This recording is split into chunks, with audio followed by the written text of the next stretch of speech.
Отец Александр, почему Бог допускает страдания, если Он милосерден и всесилен? Страдания – это как следствие человеческого грехопадения, и страдания – это, можно сказать, одни из тех свойств, которые помогают нам, людям, улучшиться. Дело не в том, что Бог допускает страдания.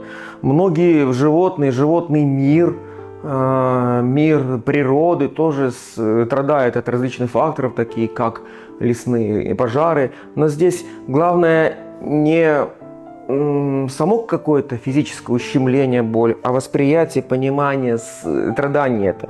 Благодаря тому, что мы наделены свободной человеческой волей, Господь нам дал понимание и осознание этих скорбей, которые позволяют нам стать лучше. А если мы рассматриваем человеческую жизнь в контексте вечной души, то эти скорби, которые испытываем мы, помогают нам измениться, стать лучше и стать сопричастными Богу.